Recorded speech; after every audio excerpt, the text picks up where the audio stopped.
welcome back to Boundless Learning. In this video, I'll be starting with the new topic, which is evaporation. Evaporation is the last topic of chapter 1, which is matter in our surroundings. So without further delay, let's get started. Let's discuss what exactly evaporation is. So evaporation is nothing but it is a process of change of liquid into water vapor. Whenever a liquid component changes into water vapor, the process is termed as evaporation. Additionally, evaporation is a surface phenomena, which simply means that evaporation only takes place on the surface of any liquid and does not take place in the bulk of the liquid. It doesn't take place in the bulk, but it only takes place in the or on the surface of any liquid. Also, it takes place below the temperature of boiling point. Like for example, water का boiling point is 100 degree Celsius. तो अगर water को evaporate होना है तो temperature हमारा 100 degree Celsius से कम होना चाहिए. This is the first example. When we put wet clothes on the terrace, it gets dried up. जब भी हम गीले कपड़े छत पर डालते हैं सुखाने के लिए, वो सूख जाते हैं क्योंकि जो भी वाटर होता है in the clothes, it gets evaporated due to the heat rays coming from the sun. Second example is if we start to boil water, the quantity of the water decreases sometimes because the water in the bowl gets evaporated due to the heat of the flame. These are the examples of evaporation. Next comes what causes evaporation. हमने ये discuss किया कि evaporation एक phenomena है, but किस वजह से ये evaporation होता है? So we know that liquids like water, they are made up of a number of molecules. बहुत सारे molecules हैं which made up water. All these molecules have different levels of kinetic energy. In some molecules के पास different level की kinetic energy हो सकती है. कुछ molecules हैं जिनकी kinetic energy बहुत ज़्यादा high है. कुछ molecules होंगे जिनकी kinetic energy बहुत ज़्यादा low होगी. Those molecules at the surface have high level of kinetic energy move away from other molecules.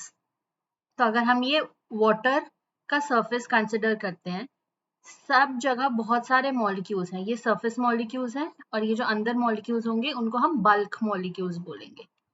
तो सरफेस पर जो मॉलिक्यूल्स हैं उनकी काइनेटिक एनर्जी बहुत ज्यादा हाई है. इसी वजह से this energy is more than the force of attraction binding different molecules. This causes water to get evaporated. तो ऐसे molecules, ऐसे surface molecules जिनकी kinetic energy बहुत ज़्यादा high है, they tend to leave the surface of the water and get into the atmosphere. यही process या यही cause होता है evaporation का. Next is what are the different factors which affect evaporation. So first and the foremost is the temperature. Second is surface area. Third is humidity and fourth is wind speed. जहाँ पर temperature ज़्यादा होगा वहाँ पर rate of evaporation भी ज़्यादा होगा. जहाँ पर surface area ज़्यादा होगा वहाँ पर rate of evaporation would be high. Similarly, when humidity is low, the rate of evaporation would be high. Last one, if the wind speed is high, rate of evaporation would be high. Let's look at all these one by one. Temperature, as the temperature increases, rate of evaporation also increases. So we can say that rate of evaporation is directly proportional to temperature. As the surface area increasing, rate of evaporation increases. Rate of evaporation is also directly proportional to surface area. Humidity. Rate of evaporation decreases with increase in humidity. So rate of evaporation is inversely proportional to humidity, which means if the humidity increases, rate of evaporation would decrease and vice versa. Last one is wind speed. As the wind speed increases, the rate of evaporation increases. So wind speed is also directly proportional to rate of evaporation. Increase in temperature. More the temperature, more the level of evaporation. Clothes dry up faster in summers than in winters due to high temperature. गर्मियों में कपड़े ज्यादा जल्दी सूखते हैं क्योंकि गर्मियों में टेम्परेचर बहुत ज्यादा हाई होता है. It is because due to higher temperature, molecules of water achieve higher kinetic energy. अगर टेम्परेचर हाई होगा तो मॉलिक्यूल्स के पास जो काइनेटिक एनर्जी होगी वो भी इंक्रीज हो जाएगी. काइनेटिक एनर्जी के इंक्रीज होने की वजह से they would move away and get converted into water vapour. इसी की वजह से इवेपोरेशन होगा मॉलिक्यूल्स का. Next is increase in surface area. More the surface area more the evaporation. When we dry our clothes, we spread them instead of folding them. हम इनको spread करते हैं क्योंकि अगर हमारा surface area increase होगा तो जो molecules हैं, molecules in contact with air also increases. कि अगर हमारा ये बड़ा सरफेस एरिया, ये जो सारे मॉलिक्यूल्स हैं ज्यादा है, जबकि अगर छोटा सरफेस एरिया होगा तो मॉलिक्यूल्स कम इवेपोरेट हो पाएंगे. Increase in wind speed. Wind speed also increases evaporation. This is because due to higher wind, molecules of water obtain more kinetic energy. अगर wind speed high होगी तो हमारे मॉलिक्यूल्स के पास जो काइनेटिक एनर्जी है वो भी हाई होगी, thereby increasing the rate of evaporation. Last is decrease in humidity. Humidity क्या होती है? Humidity is the amount of water vapor present in the air.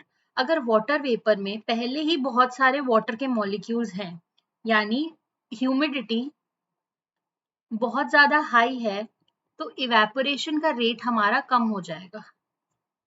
Evaporation would be decreased. When the level of humidity is high, evaporation is low. This is because air already has a such high amount of water vapor. It is not able to hold more water vapor due to evaporation. Last topic is evaporation causes cooling. Evaporation की वजह से cooling effect आता है. उसका reason क्या है? जो भी हमारे surface के molecules हैं, surface के molecules tend to absorb heat from the atmosphere or from the surface they are resting upon. ये heat absorb करने की वजह से temperature gradually increases. Temperature increase होगा, उसकी वजह से kinetic energy भी increase होगी हमारे molecules की. This kinetic energy would be able to overcome the force of attraction between the molecules. जब ये force of attraction break हो जाएगा, the molecules would escape out in the gaseous form. इसकी वजह से जो kinetic energy है बाकी के molecules की वो decrease हो जाएगी. When the kinetic energy increases, temperature also, when the kinetic energy decreases, temperature also decreases, which causes a cooling effect.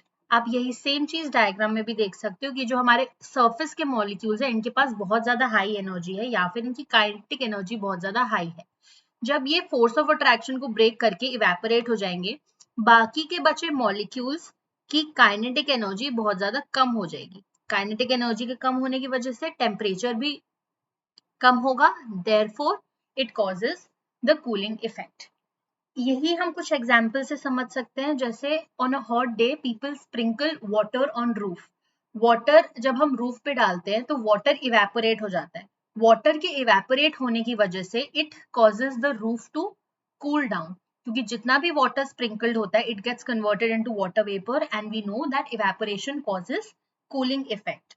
So during this process, energy is used from surrounding, causing roof to become cool.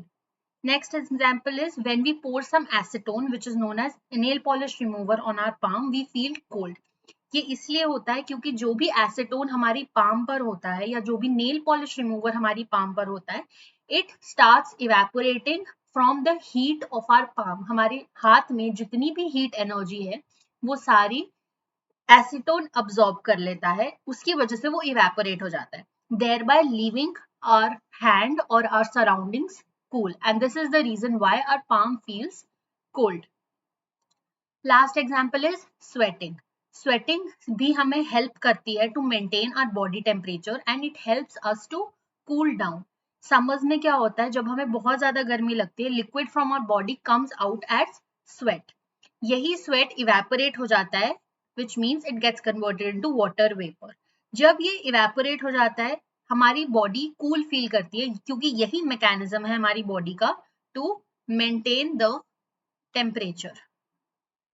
This is the mechanism of maintaining temperature of our body. Now there are some questions. First one says, why should we wear cotton clothes in summer? इसका हमें reason बताना है कि हमें summers में cotton clothes पहनने के लिए क्यों कहा जाता है. In summers we perspire more. Perspire more का मतलब होता है we sweat more. Cotton clothes जो हैं they are a good absorber of water. तो जितना भी हमारा स्वेट होता है they get absorbed in the cotton clothes और हमारी बॉडी को कूल फील होता है. अगर हम नायलॉन के क्लोथ्स पहनेंगे या फिर कोई भी सिंथेटिक मटेरियल का क्लोथ पहनेंगे तो हमारी बॉडी कूल फील नहीं कर पाएगी बिकॉज उसमें वाटर अब्जॉर्ब नहीं हो पाएगा. Next question is, why do we see water droplets on our outer glass containing ice cold water? अगर हमारे ग्लास में आइस कोल्ड वाटर है तो उसके थोड़ी देर बाद हम देखते हैं कि वाटर ड्रॉपलेट्स उसके बाहर सेटल होने लगते हैं. This is because water vapour present in air gets in contact with the ice cold water. जब भी आइस कोल्ड वाटर के साथ ये वाटर वेपर आता है तो उसका टेम्परेचर हाई होने लगता है. Temperature starts increases, so the water loses energy and gets converted from gaseous state to liquid state. Thereby we see them as water droplets. तो जितना भी water vapor है जब वो हायर टेम्परेचर वाले वेपर के कांटेक्ट में आएगा एटमॉस्फेयर में, उस वाटर का टेम्परेचर हाई होने लगता है which changes it from gaseous state to liquid state.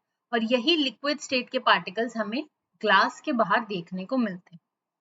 So this was all for today's video. I hope this topic was clear.